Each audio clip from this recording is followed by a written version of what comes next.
Okay, welcome everybody, and thank you for joining tonight.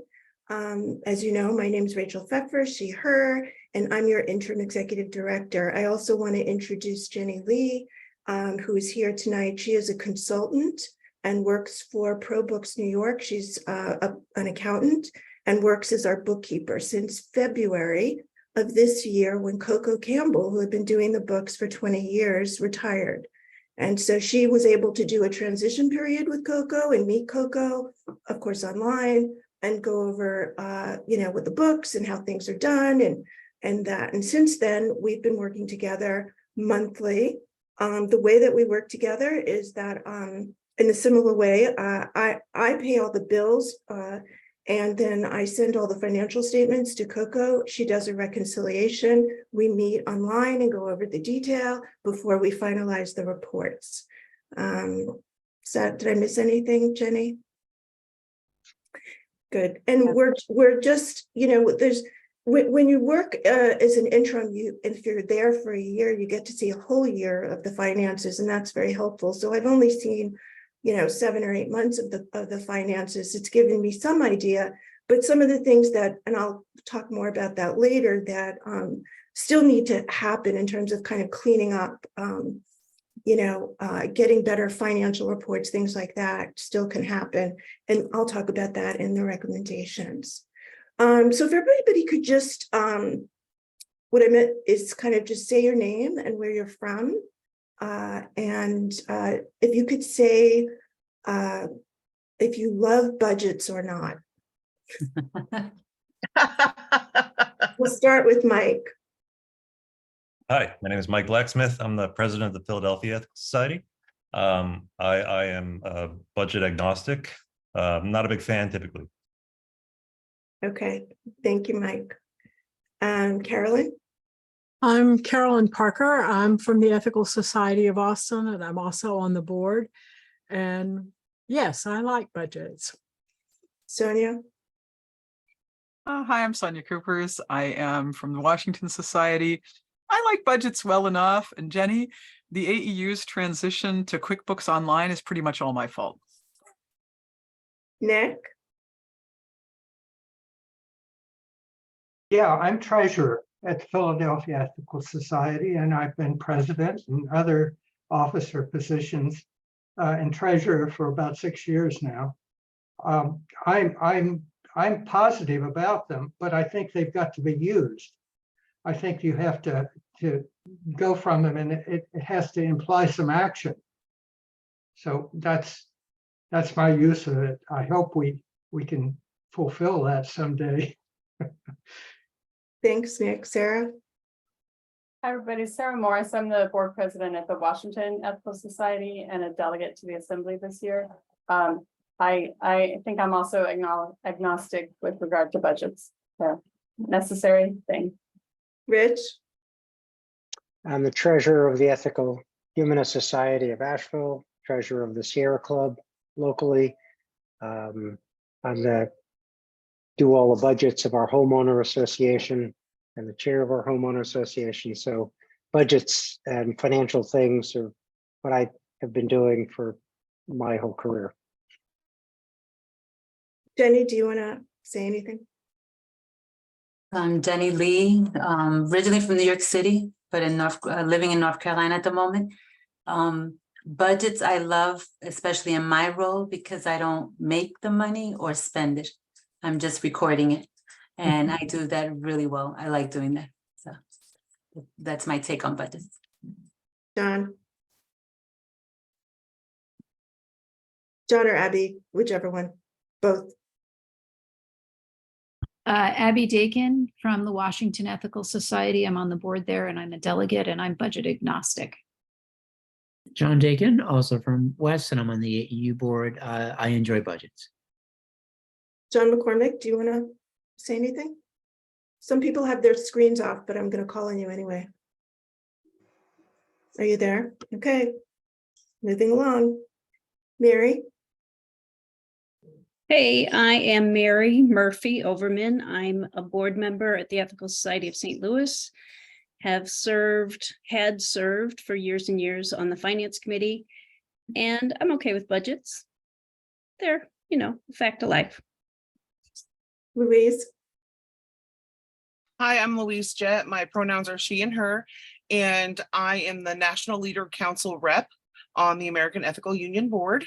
And in my full-time job as a professor and program coordinator, I manage several budgets. It's not my favorite part of the job, but I like getting the resources that the budget brings in for the students. Ken? Ken Novak, Chicago. Budgets were the first thing I think I did when I was on the board at Old Chicago, and so I've been doing society budgets at one level or another for more than a quarter century. I was treasurer of the AEU for 2 years, and at MBA University of Chicago, I was the comptroller for a $300 million advertising budget way back when. And I'm now putting the Chicago accounting system up on Google, on something called Bookkeeper on Google online. So if anyone else is doing that, I'd like a task buddy. Thanks, Ken. Janine? Hi, I'm Janine Rosh from the Ethical Society of Essex County. And I've been treasurer of the society off and on for about 25 or more years. And even when I'm not treasurer, I end up working on the budget. It's kind of like a necessary evil. Thanks. Jor? Hi, I'm Dror. I'm in Brooklyn. I don't like budgets, but I like money. Great. Scotty? I'm Scotty Embry. I'm from New York and I'm on board. I've had my own company in my life, so I've done budgets. I like Ken's statement, I think it was Ken, that of putting them in working on them, putting them in action. Thank you. Okay, the question is your name, your society, and do you like budgets? Alan?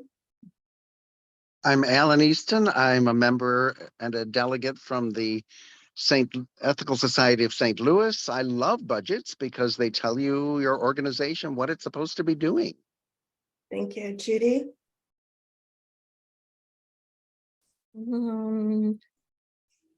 Hopefully I'm unmuted. I am Judy Myers from the Washington Ethical Society, and I like the idea of budgets. And what I particularly like is people who understand and can then explain them clearly to the rest of us mere mortals. Good. Fred, if you could just introduce yourself. You were unmuted, now you're muted. Okay. Sorry, I'm a little bit late. I just got on. You just say your name and your society. Fred Bright, EHST. I'm fixing my signature in 1 second. Okay. Do you want us to come back to you? Please, I don't know what's going on. Okay, cool. Laura?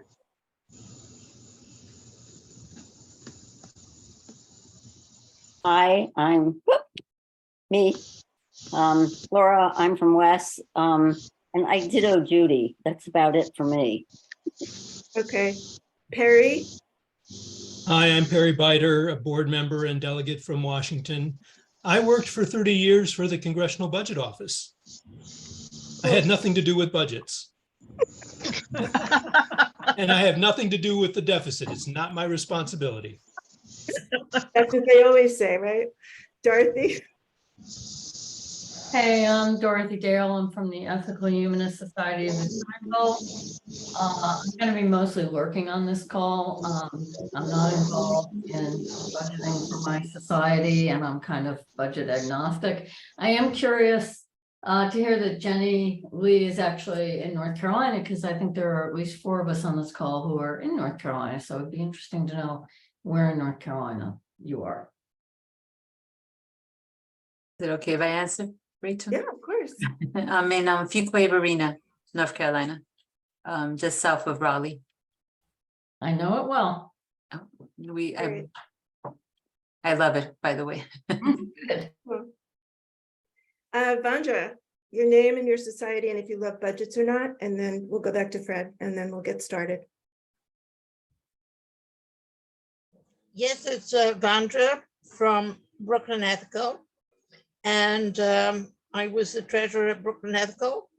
I actually love to spend time with an Excel sheet, particularly when I've lined up all of the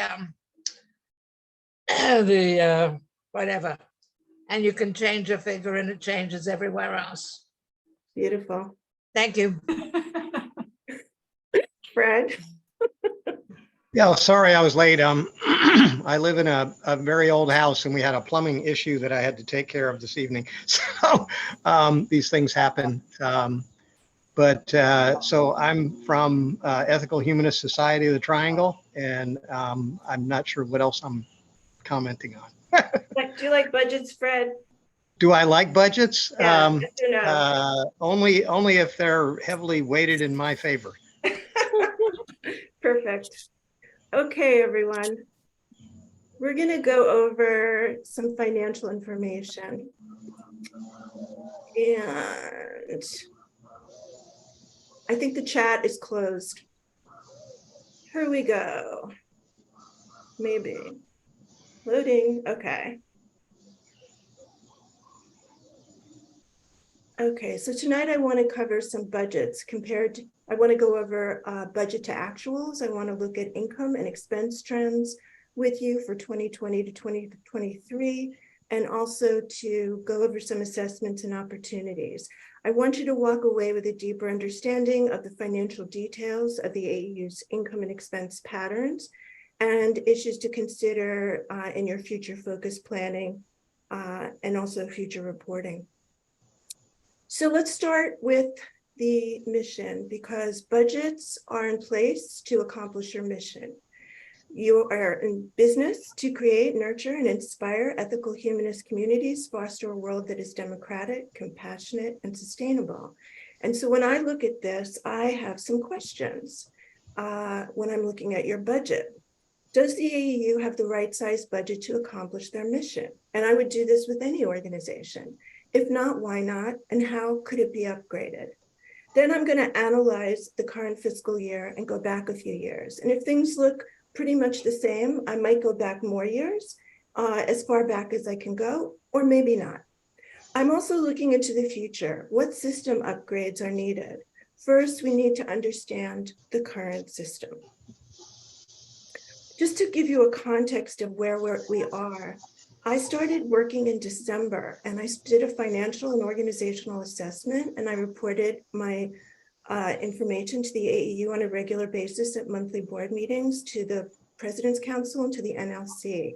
In February, Coco Campbell retires after 20 years of doing the books. And we hired Jenny Lee, who works in New York and now in North Carolina. And we did a transition of the books. And since then, we've upgraded some of the reporting, and we've also taken a deep dive into looking at the finances together.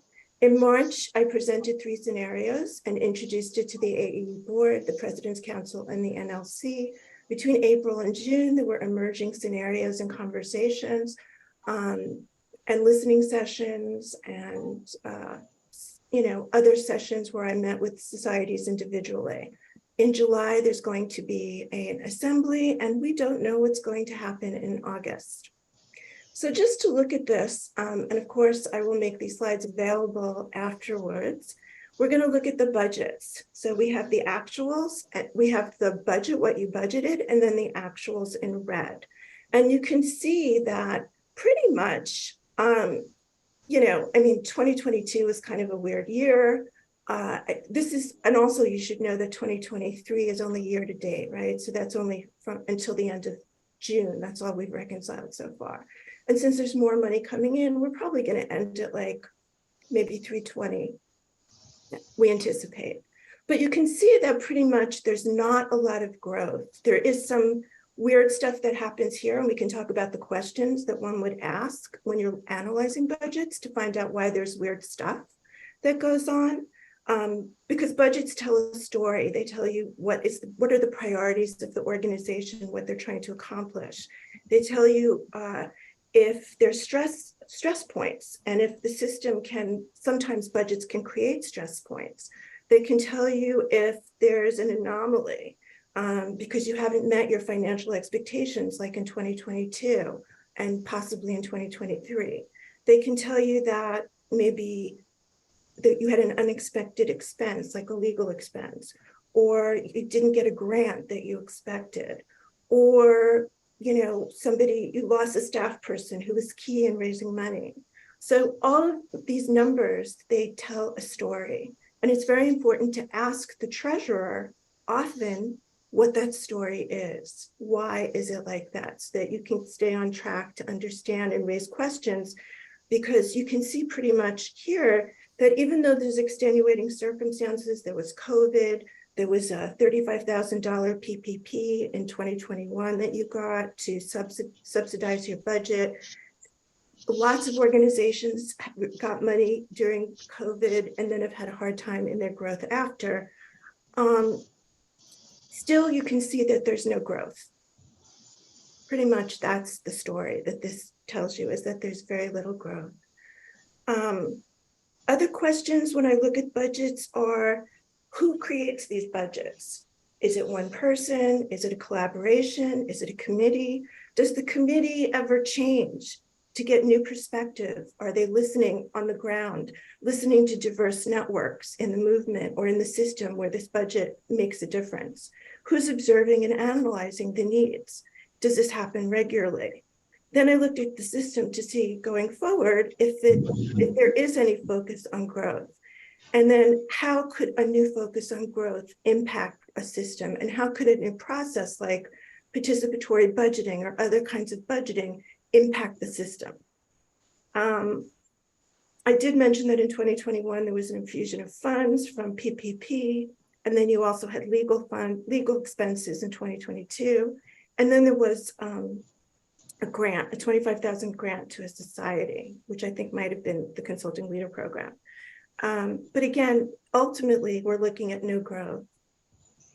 I wanted to just take a minute to look at the financial highlights of the year to date in this fiscal year, because we've been talking about that in the different scenarios. So year to date, we've spent $272,000. We've brought in $283,000. The funds in your investment account, $428,000, $269,000. We'll talk more about that.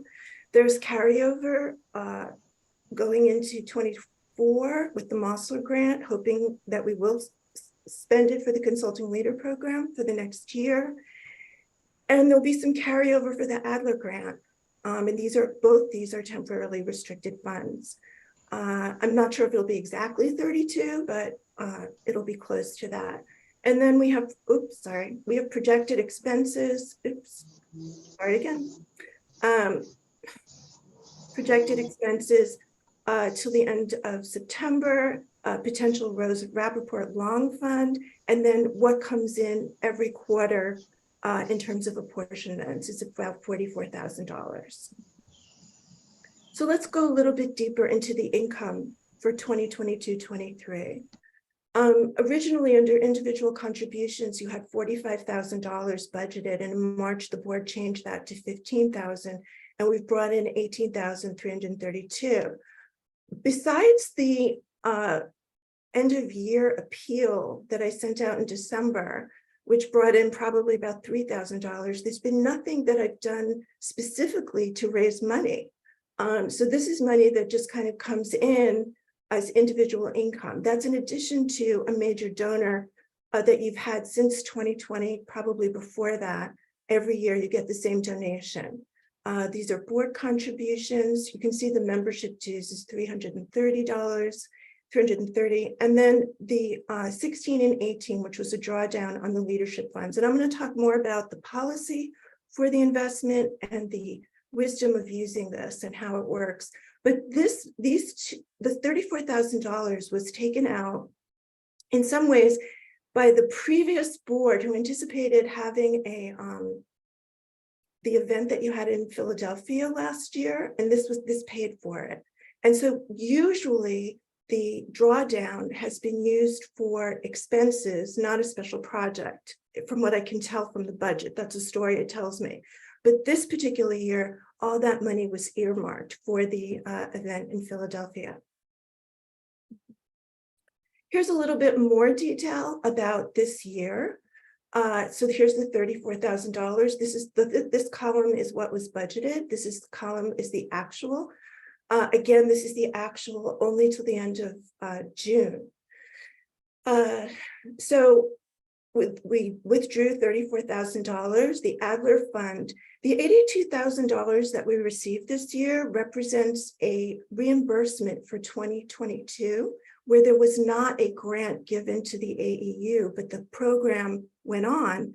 And so those funds were spent out of other funds. And so the 2020, so that's why there's two grants. There's a 2023 grant, and then the one from before that had not been given in a timely way, so it was reimbursement. I'm sure that the New York grant is sometimes a reimbursement, as I can see from the deposits, and sometimes it's given during the year, like in January. So there's no like set pattern on when that grant comes in. Then there's the Mosler Fund. This is what was budgeted. This is what we received. There are total dividends and interests that are reinvested. They're not actual cash in our account.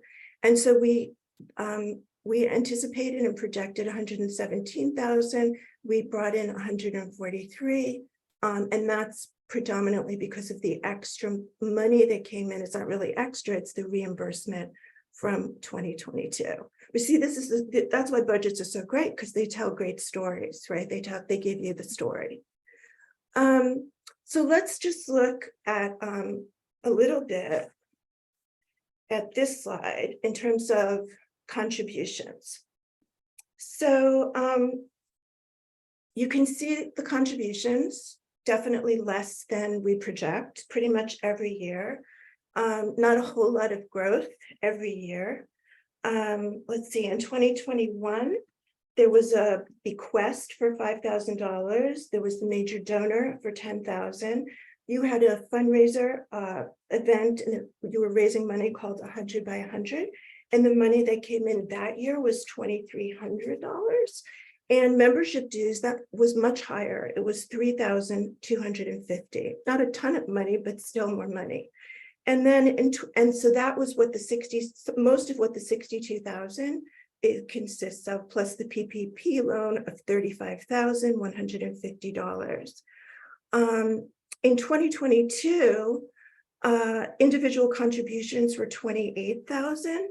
And the major donor, the 100 by 100 brought in only $400, and membership dues declined to $607 from the previous year of $3,250.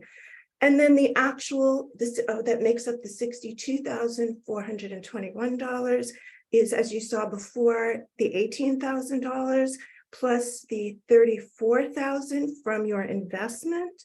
A $10,000 in major donor, no funds from the 100 by 100, and membership dues of only $330. So not a lot of growth. Here's the apportionment going back 10 years. And you can see it's pretty much standard at like 200,000, right? That was pretty much, and then it goes down because in 2023, 22 this year, West got an apportionment reduced by 50%. There was a new policy put in place for duly affiliated societies that after 5 years, you can request a reduction of apportionment. So West is affiliated with the UU, and so this actually happened this year. So then that's why our apportionment has gone down. I want to talk a little bit about cash flow. As someone who's been working with the money, since I got here, and sending out the invoices and watching the money come in every quarter, which is how you do it. But we have been able to pay our bills. There was 1 month where I almost couldn't pay myself, but the money trickles in. So we send out an apportionment invoice, and then people pay it close to the end of the 3 months, or sometimes they forget. And so the cash flow is a little bit wonky here, just so you know. You can't always depend on the apportionment being enough money to pay your bills. you know, and so when I think about voluntary apportionment, I'm like, how are we going to pay our bills? I want to share a little bit of, this is the balance sheet that Jenny has kind of reformatted, which is really great. And I just have outlined here, this is some of the work that we're still doing, which is I need to find the petty cash box and I need to look at the inventory stuff. I haven't had a chance to do that. But if you look at your marketable, your total 697,373, that's how much is the total in your investments. You can look back to 2021, 2020 and 2021 and see that they were a little bit higher, which of course interest rates, but you can see it then they went down. And it's really like, it takes time to build up a $700,000 investment. This is not an easy thing to do. And so for any organization, this is really a treasure that you've taken on and maintained. And I hope you'll be very thoughtful in what you'll do in spending it. I'll talk a little bit about the policy related to this, because that's come up as well. Let's see if there's anything else. It shows slow growth, definitely. So in 1990, there was an original document on the investment policy. And basically, these are the points that come out of it. It's a one-page document. Socially responsible investing, an investment committee that reports 2 times a year on returns realized and unrealized. The investment committee, with the approval of the president and the treasurer, will appoint someone to manage the funds. Right now, we have somebody from Oppenheimer who's had a long-term relationship with the AEU. It says, be prudent, follow generally accepted practices for managing a nonprofit endowment, which generally means keeping the corpus or the principal and growing it. And then nothing in these guidelines is a barrier to loans to societies or special projects, as long as it's approved by the board. So you can see that the 4.5% that comes out every year that we talk about, 4.5, is not necessarily part of your policy, but it's considered generally accepted practices. But that 4.5% also changes based on the context of the market and how much the investment has grown that year. Because if your goal is to grow your investment and grow your corpus or your principal, then you would possibly take out a lower amount in order to maintain the growth of your principal. And so that has to be decided and should be looked at carefully before you do anything with your investments. Is what is the percentage we should be taking out? We shouldn't just say 4.5%. We should actually study that. And we can talk more about that. I want to go over a little bit more the trends in administrative and general expenses. So you can see, again, this is year to date, pretty much the same. We had a crazy amount of administrative expenses in 2022 for the same reason. You had legal, and also there was a grant to a society for $25,000 that ended up in this category. It might need to be, we might need to do a journal entry and move that out, but this is where it lives right now. For everybody, the office costs $14,890 a year, give or take. But that's pretty much been the standard cost for the office and will continue. And since, yeah, there's nobody there and that's what we're paying. And also no growth. Personnel expenses compared to the executive director. So in 2020, you had a pretty big, robust personnel budget. You had more people on staff. And this is what you pay the executive director. Then you can see diminishing staff, kind of going down, again, no growth. And year to date, you've spent $92,905. This is year to date. And again, it's hard to provide anything to societies when you don't have staff and capacity and infrastructure. And this budget pretty much tells that story. Here's the YES conference. I just wanted to talk about that very briefly. Each year, there's been a loss since 2021. These are the numbers. And it's okay to have a program. Lots of organizations have programs that lose money. And I think that it's just a matter of saying, this is a program we value, and it doesn't matter if we lose money. It doesn't even have to be in that category where we make money, or it pays for itself. Maybe it will, maybe it won't. But I think we should prioritize and decide, do we want to grow it? What would it take to grow it? What needs to go into it to grow it? And it doesn't even have to be in terms of money. It could be participation. It could be a lot of things. I just wanted to say that we've given out $3,500 in mini grants this year for people to do gatherings. And the restorative justice, there were 82 people signed up at the webinar, 93 people signed up for the training. So that is basically $107 per person for full day training. So it's a good return on investment, I think, for what we did. And there was a lot of community building that happened, which I think is, of course, the most important thing. So some recommendations for 23-24. Treasurer Finance Committee should provide quarterly financial reports and have a Q&A with the President's Council. The following 3 reports are sent to the presidents prior to review: income and expense, budget versus actual, and a balance sheet. Sorry about that. Develop an investment. What happened to my slide? Yes. Develop an investment committee. Considerations for how to spend down your investment should be done thoughtfully. One of the proposals recommends spending on the spendable portion of your reserve, and there's only $700,000 in the investment account. I recommend holding on to it and spend it in your future plans to be very thoughtful, because it's hard to grow that kind of corpus. There are many new models of dues and economic regeneration to be explored. And, budgets are important, and how you do them, the formation of them, should be explored in the future of who is participating in the budget formation will really make an impact on your growth. So again, at the end of this, do you feel like the AEU has what it needs to fulfill its mission? Is it right-sized? Going forward, is it right-sized? What should be upgraded? How do we analyze these things for the future? And how do we understand our current system? So I hope I've given you a little bit more information, and I'm happy to take questions. If you could just put up your hand, it'd be super fabulous.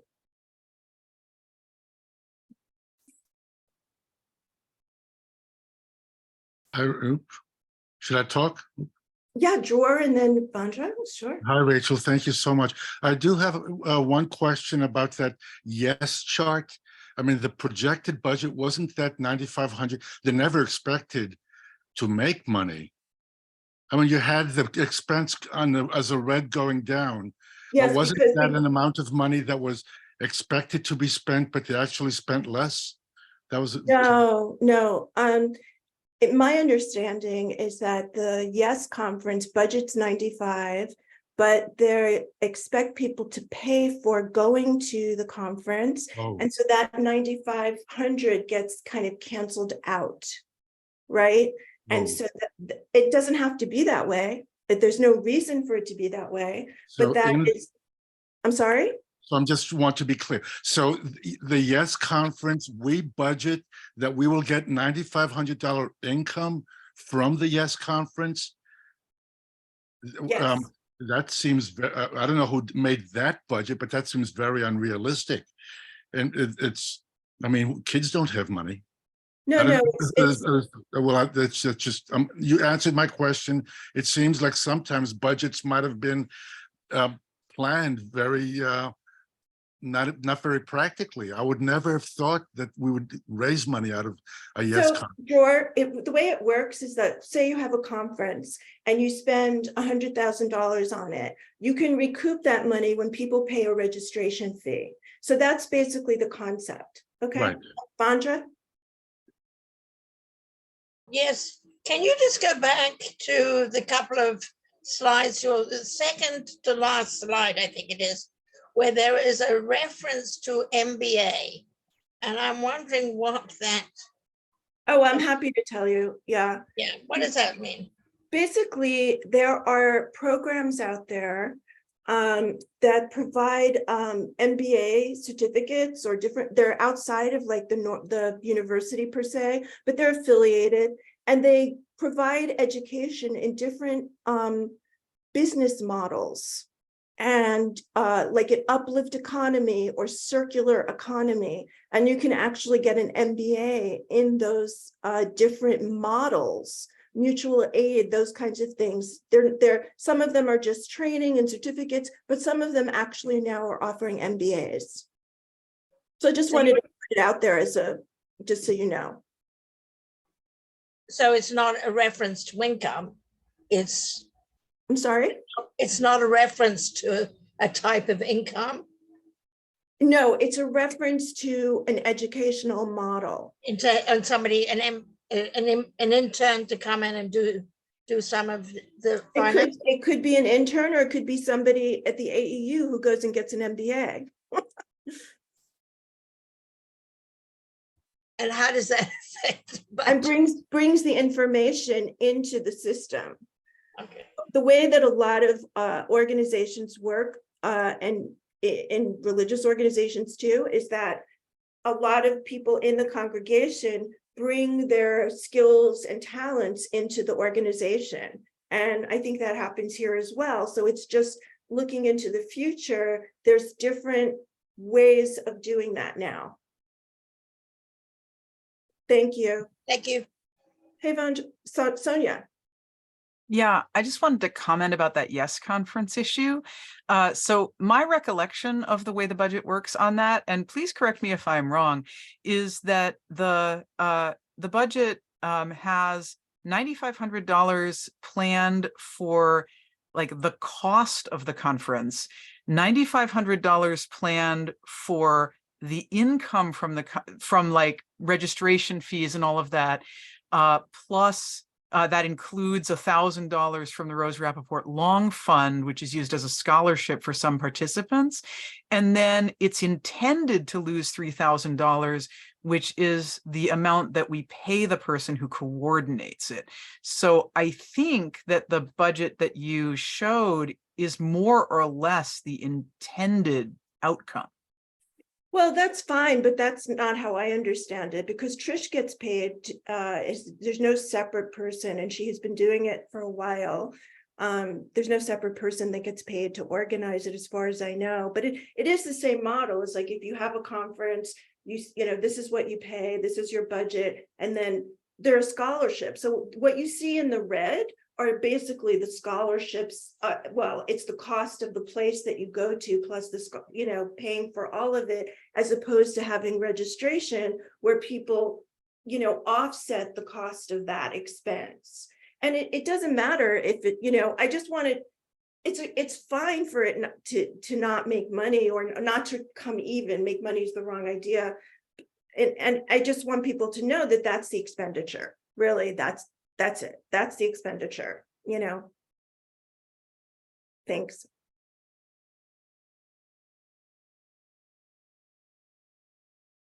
Any other questions? Abby, did you have your hand up? Yes, I did. Thanks. I was having some trouble finding the hand raise. Your electronic hand. Yes, exactly. So I appreciate your responsiveness. So I'm thoughtful. I like the idea of thinking about the budget in terms of, does this budget match up with the goals that we have for the organization?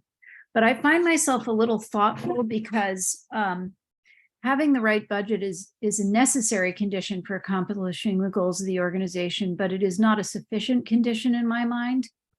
And so if there's going to be something else missing that's not the budget, I don't know that it makes me want to think more about what the other consequences of a particular budget are, basically. Not clear what you mean, but thank you for your comment.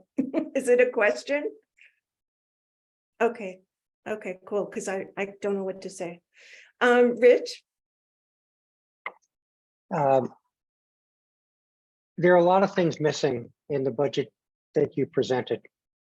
I'm used to seeing the revenues and expenses broken out by the detail, so that you have a high level. So maybe you have office, but office is composed of rent. It's composed of administrative costs like reproduction and ink and other kinds of things. You have directors and officers expenses. I mean, all of those kinds of things.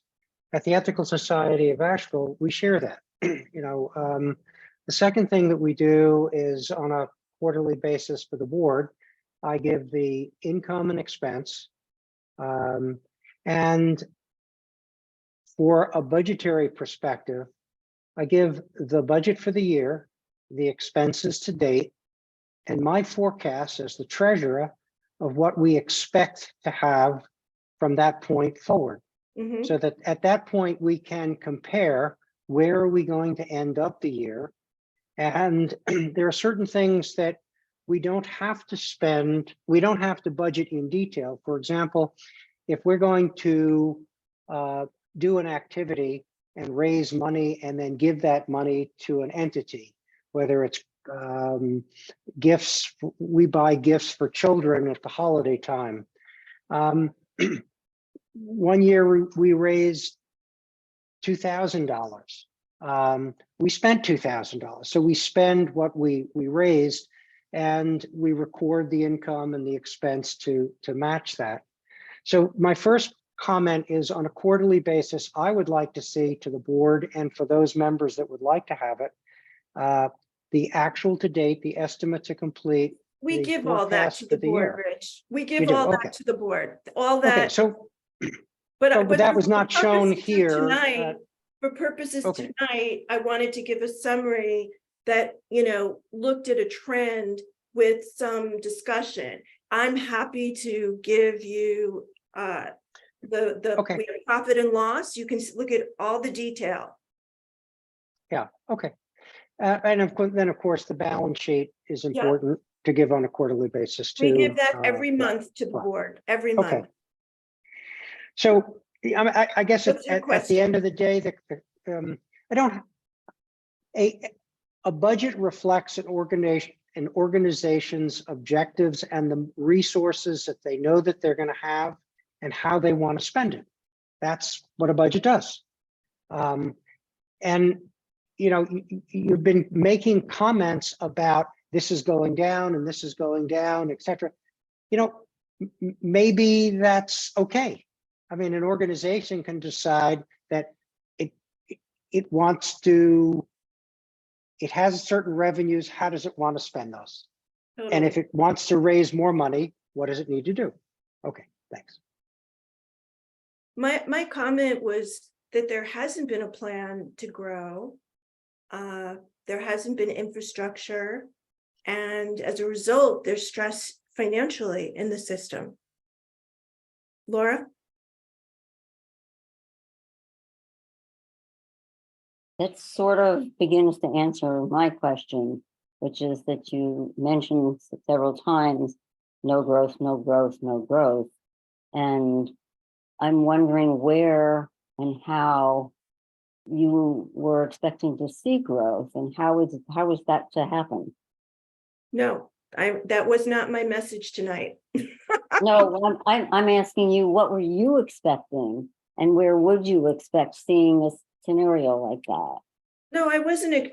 My goal tonight was to just provide more detail on the trends on income and expense and where we're at in our finances, not to solve the problem. Okay. Alan? Were there any programs where expenses were budgeted by the AEU and those monies were not spent? Well, there's a carryover for the consulting leader program. Are you talking about this year? Either this year or last year? Not last year. Just the consulting leader program. We also had savings. We had personnel savings on not rehiring an administrative person that left. there were lots of savings. I mean, I tried to find as many savings as possible. No, I don't mean savings. I mean where the AEU said we're going to spend money on this and then it didn't happen. It looked to me like the Consulting Leaders Program was one such. Yeah, that's pretty much it. Okay, thanks. Sure. Janine? Yes, thank you for your presentation, Rachel. My question is, as a delegate, I'd like to get an idea of what we're going to be presented with and how we are going to vote on a budget. Is this something that someone else is going to prepare and present us with? Or is this something that we are going to create, or just something that we are given to either approve or not approve or change? Yeah. As far as the resolutions go, it's sort of a complicated response because there's a proposal to not vote on a budget on July 29th. And then there are some resolutions that have budgets. And there were 3 budget meetings for the assembly where those budgets were reviewed. But if you would like to go over them with me or anybody else, I'm happy to do that. Probably not tonight, but I'm happy to do that. So there are some contingencies here What do you mean? in terms of which budget will actually be presented. There's no, yeah, as far as I know, there's no budget presented by the AEU board. They're leaving it up to the scenarios and to the assembly to make that decision.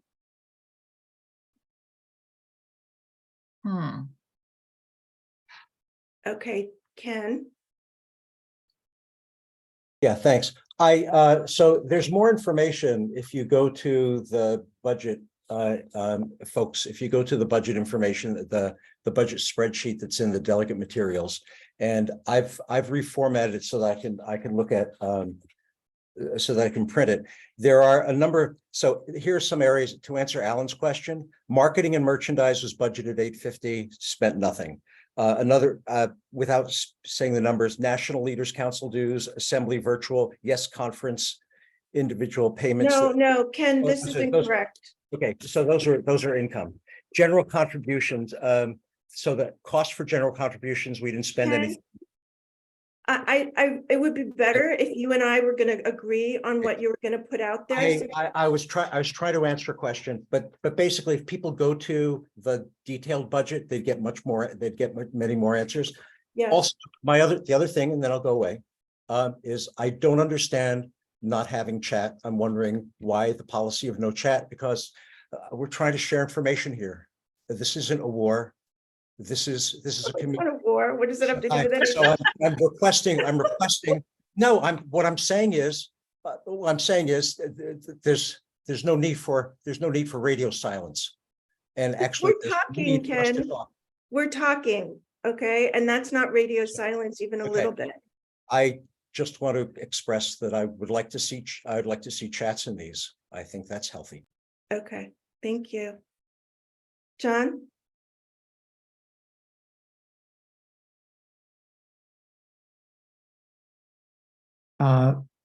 Well, first of all, I was surprised to hear you say that the board made a decision to leave budgeting to the scenarios. That never came up, but to my recollection at a board meeting. I mean, we never approved or decided not to approve a budget. Well, by default, that's what I'm saying. There's no budget. There's no budget. The AEU did not approve a budget. Are you saying that's not true? You described it as a decision to leave budget decisions to the scenario. In the finance committee, that's what we did decide. Unfortunately, the board didn't decide that, but the finance committee decided on an income, and that we were supposed to create budgets from the income that we agreed upon, and then that didn't necessarily happen. So that was the course of events. I can't say anything about the finance committee, but because I wasn't there. So I would like to ask, however, a question about the carryover. That I recall seeing conversation about the carryover of Adler Fund, of Mosler Fund. And then I noticed that on July 10th, those were removed from the income only document that was shared with the delegates. And I see it appears here, and I'm hoping that this deep dive can help clarify what's going on there. This is not a meeting to talk about the assembly in that regard, because I don't have any information about that. If somebody else has information, please share it.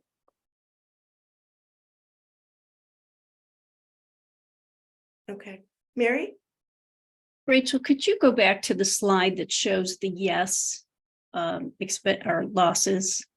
And while you're looking for that, I'd just like to say, I'm okay with no chat. I think it's a healthy way of gatekeeping, because that can add confusion and throw us off topic.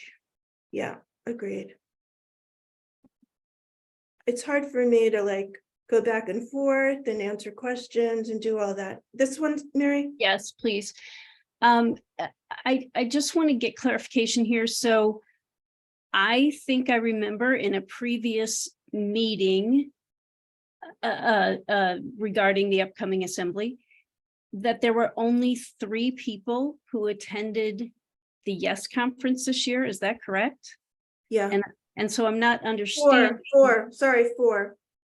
So I'm not understanding. And 2021 would have been, I believe, virtual because No, it of must have been in COVID. person. I think it was was. right. It must have been in person. It was 20, because the fiscal year is 2021. So it might have been before COVID, actually. The $5,628 that was. Oh, I see. Right. So that would have been. Yeah. But so I'm not understanding the current year, how Yeah. there was, I'm not saying one way or another that it's okay to lose. I'm just wondering why there was loss when there was so little attendance. So we paid for everybody. The AEU paid for Stony Point, and that's what it cost. Nobody paid anything, as far as I know, to go, and that's fine. There doesn't have to be. I'm just showing. But are you saying there were 4 total attendees? Yeah. And our expenditure was $9,500 or budgeted $9,500, and we lost $2,400. We didn't lose. We paid $2,400. Yeah. We didn't lose? Well, we paid $2,400. We just didn't have any income to offset the $9,500. I'm very curious why that wasn't canceled based on lack of participation, but thank you. You answered what I needed to know. Thanks. Okay. You're welcome. Judy?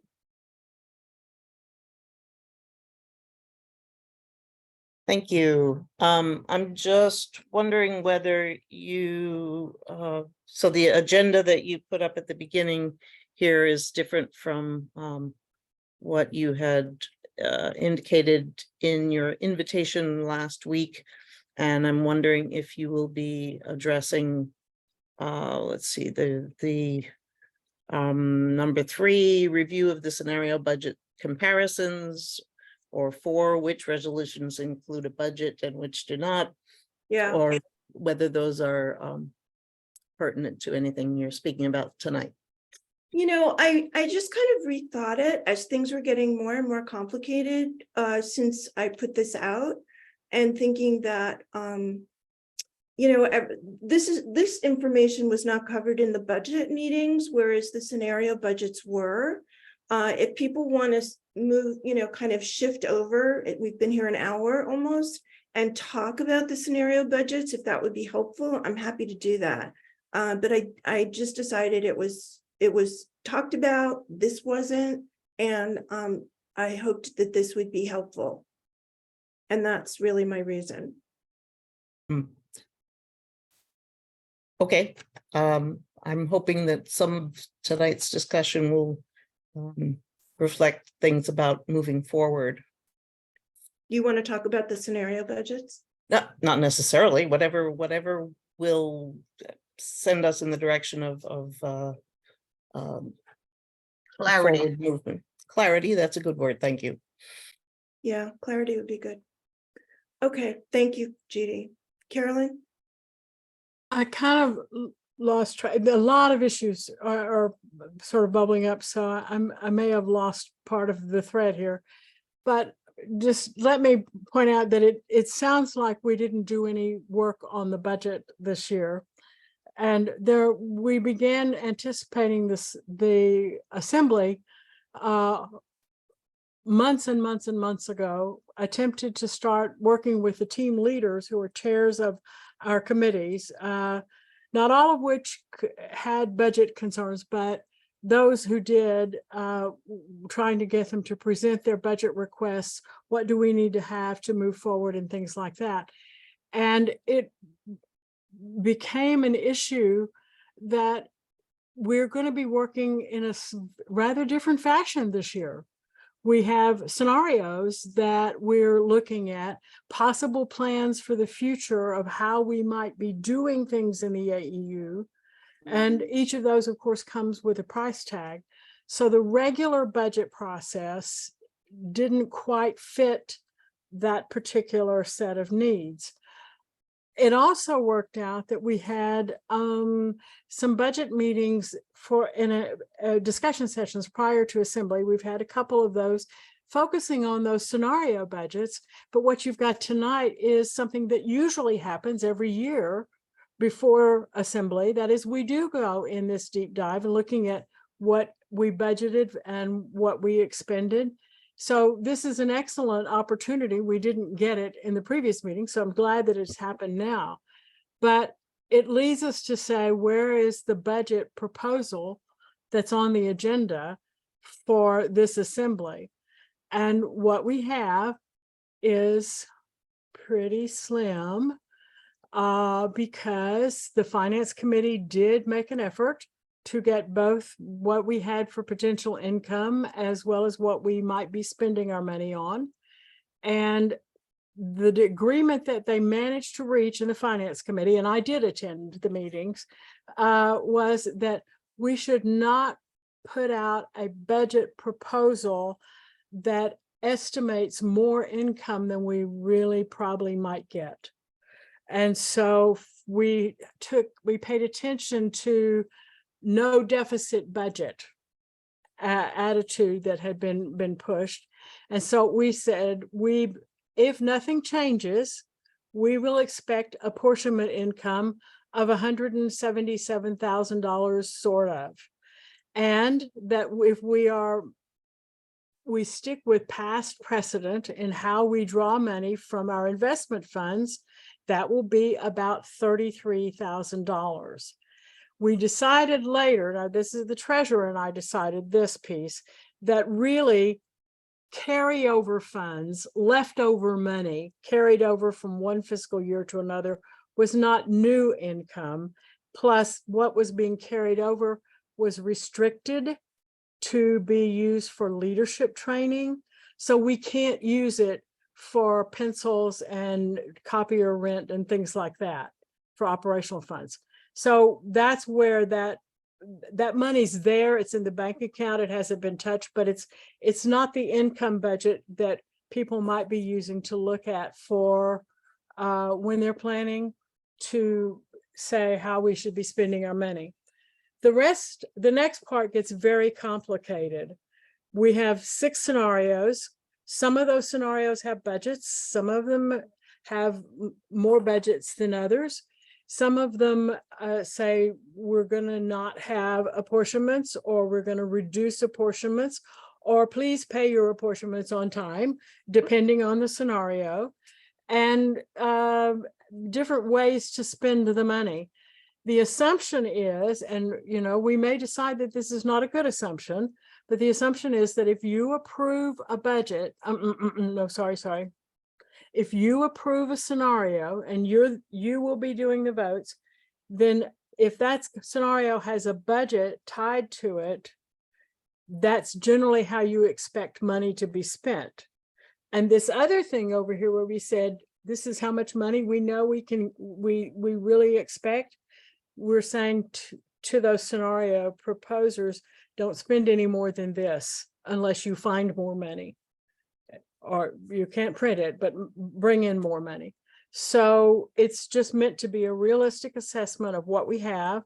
And then depending on where you decide you want to go for the future, taking that path. Now, just one more caveat on all this, and I hope I haven't messed it up, but all of those budgets that are proposed by the various scenario sponsors have not been vetted, reviewed, or considered by the Finance Committee. And so it might be that as we go forward, that would be a good thing to do, but we don't have to vote on that. That's just when that comes, the Finance Committee can be looking at it and say, oops, you know, maybe another 500 would be better here, or, you know, 50,000, really, girl? So I don't know how that part will work, but Hank is on the Finance Committee. Tom Castelnuovo is on the Finance Committee. You've got good people there who all have fine-tooth combs for going through it. Okay, I'll stop now. I hope I didn't mess it up. Muddle it, make it more complicated. It is complicated. No, I think you made it clear, Carolyn. You I know, know. Thank you. this was the income we projected. And we asked people who had resolutions to create budgets within the income, not more. And some people did it and some people didn't. And that's really it. And then you look at the spreadsheet with the comparison budget, and you can see what the budgets are and what the priorities are. And that each budget tells its story. So in terms of going forward, you got a lot of information tonight around investments, around apportionment, about expenses. And you can then take that information and look at the budgets and ask those hard questions. You know, does this budget, is this going to help us fulfill our mission? Is this part of the equation of fulfilling our mission? Obviously, budget isn't everything, but it's part of the equation. John? Several members of our delegation spent quite a bit of time this weekend fleshing out entries for the comparison spreadsheet that's been previously circulated on the President's Council. And you know, it's out there, so I don't mind not presenting it. What I do mind is what I discovered happened on July 10th, and that was that a lot of the funds that I was anticipating would be available for all of the different scenarios disappeared. And so that's why I asked earlier about this lack of carryover and a lack of any prediction of, because if we don't have, you know, $80,000 or $100,000 of restricted funds to use for a number of these programs that involve leadership, you can't model something if it's not available. And so I don't know what to do with that. And Carolyn, I'd love to hear if you have any comment about whether or not scenario writers can depend upon restricted funds for next year. My belief is the carryover funds are still there. They haven't moved, and they're still for the purposes they were received for, which was leadership training of various sorts. And that's last year's money carried over to next year. And there's the possibility of asking for more money from the grantor if you need more money for leadership training. If it fits their parameters, you can ask for more from that. But it's the restriction to leadership training that was the piece that training, just training, not working as clergy. However, typically we say leadership training, something in leadership development, if you wish. If you can, I'm assuming that if the grantor agrees with you that what you're doing fits their rules, then do it. And that's the New York Society Board for Adler and Mosler, right? Right. It is, but the Adler grant is really not specifically for leadership.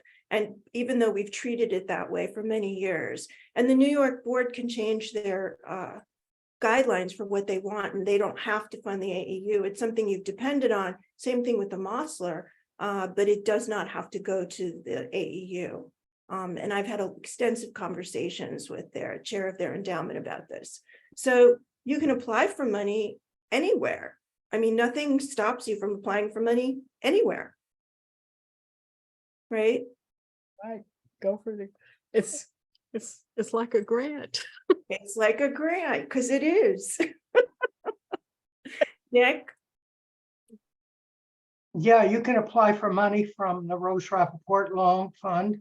Yeah. It's not a big fund, but it probably could add some. And that's actually part of the restriction of the use of it, is for, you know, for leadership training and ethical culture. Yeah, we So did. that's one thing I wanted to say. But the other thing I wanted to say is often what's left out of the budget discussions is the implication that there's some fundraising capability too. And I'm really concerned about that we look for sources more. I've heard talk about that as being a possibility, grant writing and so forth for period. Yes, but at any rate, that I haven't seen that, and I'm interested in it because it comes up all the time. Yeah. I don't, the other little bias that I have is I don't think that we in ethical culture seem to appreciate the fact that money is important, that it's not just giving it away, it's getting it to give away. And so I'm not going to say more about that, but that is a bother to me. Yeah. Yeah. All going. Thank you, Nick. I mean, that is, you know, we don't, the AEU doesn't seem to have, like, going forward, building the capacity and the imagination and the creativity to raise money would be very important, and should probably be connected to the finance team or whoever's, because those are really the people that look at the money, the people who are looking at it every month. They're focused on, well, we really need some more money. And so a lot of organizations separate that out and have a development committee or a development team. But given the size of the AEU, it makes sense to kind of put them together. And I do have to say that overall, in my experience, and maybe it was a weird experience, I have not worked in an organization where we talked so little about money and raising money during the board meetings. That was not something that was a priority in my experience. And that's partly why I'm doing this tonight, because we never got a chance to really just unpack stuff and talk about, like, are we growing? Do we want to grow here? What's important? Where should there be growth? How do we build the capacity or the infrastructure for growth? Maybe there doesn't need to be any, and that's fine. But there seems to be a lot of people unhappy with what they get from the AEU. So if you want to get more from the AEU, there has to be an infrastructure. There has to be capacity. It's, you know, it's a chicken and an egg. So, you know, that's pretty obvious. So that's pretty much what I wanted to say, and to be very careful about, you know, depleting your investments, because, you know, it's hard to get $700,000. It took years to do that. And I hope that whatever you do with that is you do it very, very thoughtfully. Yeah, if you want to know about the Rose Rappaport Loan Fund, let me know. Yeah, Nick at phillyethics.com. We have a procedure here we follow. Yeah. And we're not very big, but we do try to get organized and do it, you know, document it and so forth as to how we're giving the money. And it is restricted, but one of the main restrictions and the biggest one is leadership training. So. I'm looking at Mike. I'm like, Mike, we put in an application. Where is it? Sorry. Yeah, and another thing, I mean, of all of our committees, it is the most restricted process at the Ethical Society in Philadelphia. It goes through 3 committees, so it's sort of a very slow process, but sorry, that's chugging along. Yeah. I also want to say a little bit about grants. Grants are great, but they're usually year to year. It's important to not project that you'll get a grant before you get it.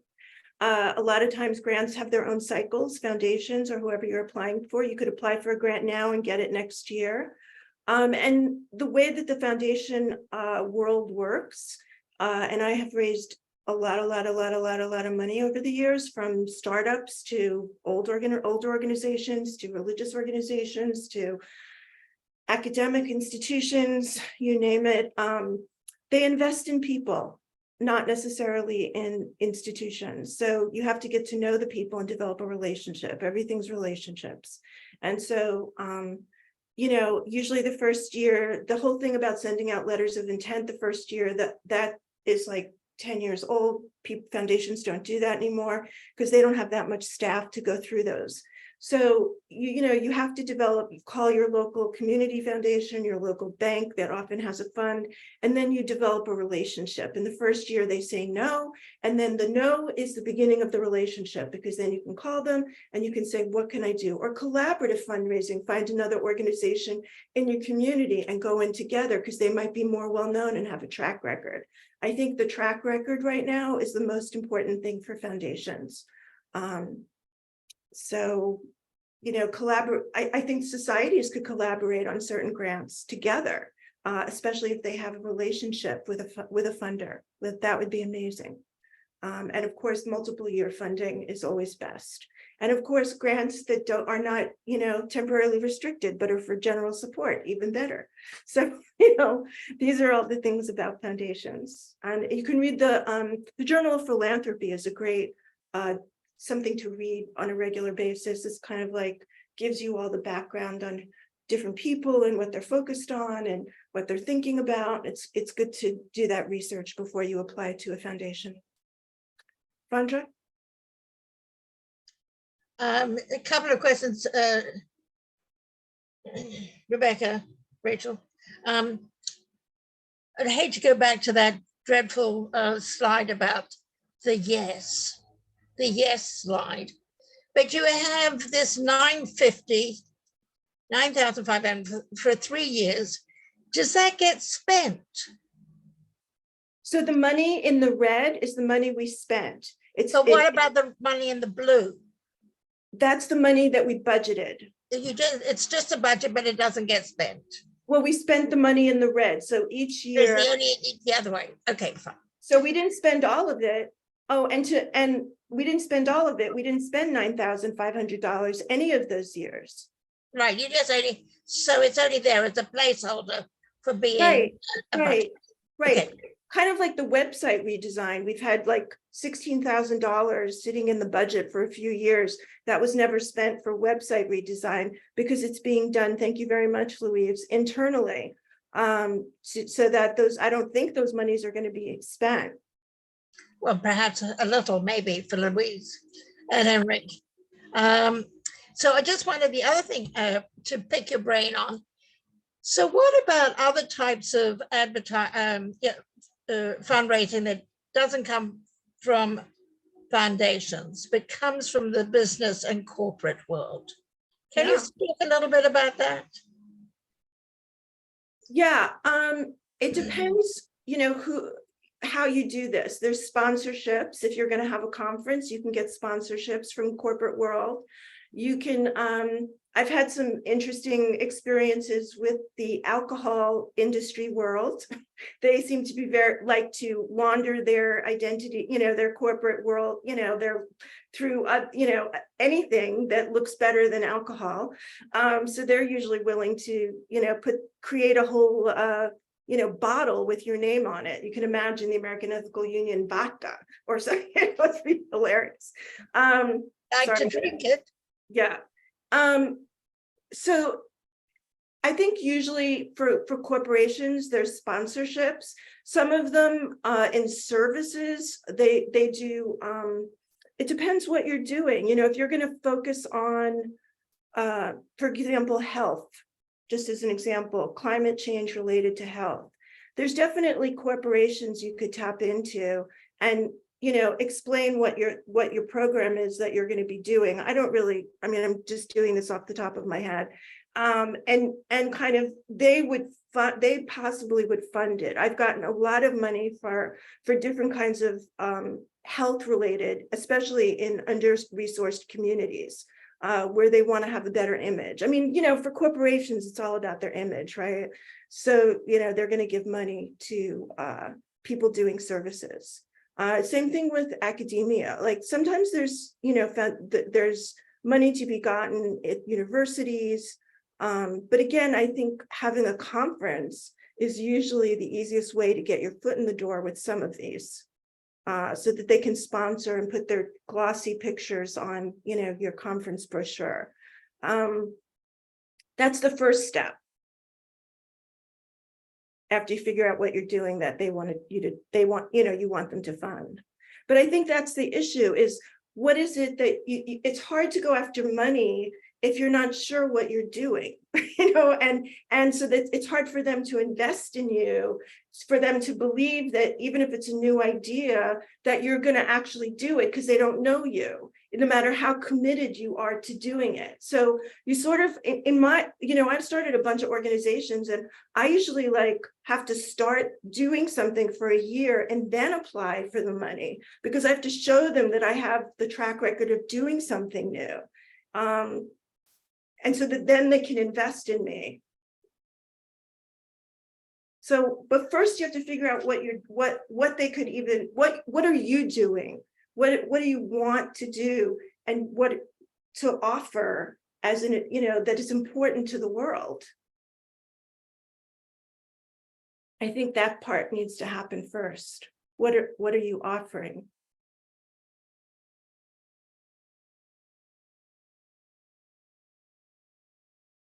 So, any other questions? I really appreciate you coming out tonight. Judy?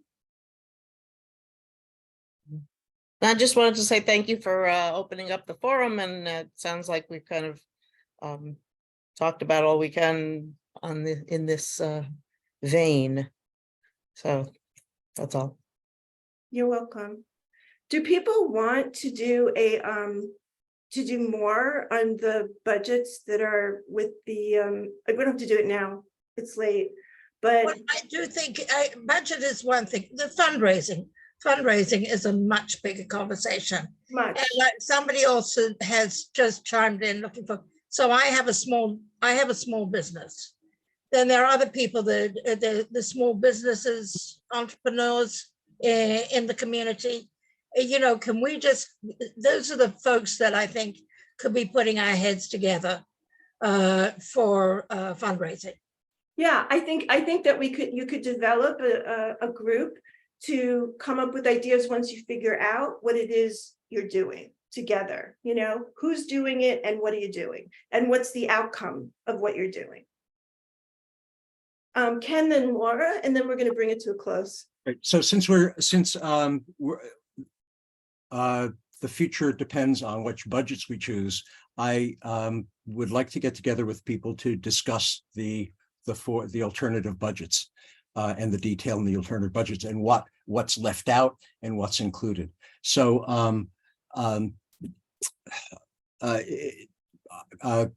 K Novak, Ken at chicagoethical.org, if you're interested in getting a Zoom together for us to go over the numbers. And I also have some, I took some of the spreadsheets and made them more copyable, printable. So if you're interested in discussing the implications, the policy implications of the budgets, please send a message to Ken at chicagoethical.org, and we'll get together tomorrow, Thursday, Friday, whenever. Thanks. Thanks, Ken. Laura? Thanks. I was just wondering if, since we've gone through this process tonight and you have all these slides, if that's going to be posted for all the delegates to see. I'll send them out to everyone. Okay, and is there something like that Ken was referring to, like all the scenario budgets put together in some kind of a spreadsheet? I created a spreadsheet that compared them, and they've been circulated for quite some time. Yeah. I'll make sure that that's sent out again. Have they been updated? It's up to the scenario maker to update the spreadsheet. So I assume it is, yes. Well, I mean, so I don't know who sends this out initially, but. What do you mean? People are sending in updates, whoever's responsible for There's that. one, I'm responsible for it. There's Oh, one okay. spreadsheet, yeah. Yeah, Wes sent around an updated spreadsheet with our scenarios and also the Bergen scenario. So You didn't put it on the original one? You sent a different one? well, I'm not sure what you mean by the original one. There's only one where we're all putting our information on. Did you create a new one? No, it's not new. It uses what you sent. Oh, okay. So we sent it around just this afternoon before this meeting, so. I guess I'm wondering who controls that spreadsheet and. How are any changes tracked? Will it be updated? Will it be posted on the delegates website? So the way that it's been working is that I started it and have given it to everybody to add to it, probably, I mean, it's been a while now. And if there are changes, people are responsible for putting their own changes. That's how it works. Yeah, it's a challenge though, because then we don't know what's changed from one meeting to There shouldn't be any changes at this point, right? Well, but we wouldn't know, right? So. I don't understand what you mean. If I could suggest this, while this is not an official document, it has been extremely helpful to people to have the information. So well done to create it and excellent that you're updating it. I would suggest if you make updates that you make up it, if you update it, that's what I'm trying to say, you date it so that people will know that this is that as of July the 25th, this is the current information from Wes. That way, at least you know, or your information is current like that. It's just a tactic to keep current. That's one tactic. The other one would be to stop making updates because it becomes very confusing to people that they have to check every 5 seconds. So I would recommend we don't make any more updates. If it was up to me, we wouldn't have had any amendments after July 14th because it's too confusing and it's been extremely confusing. Okay. So who's responsible for putting that on the website? We're not putting it on the website.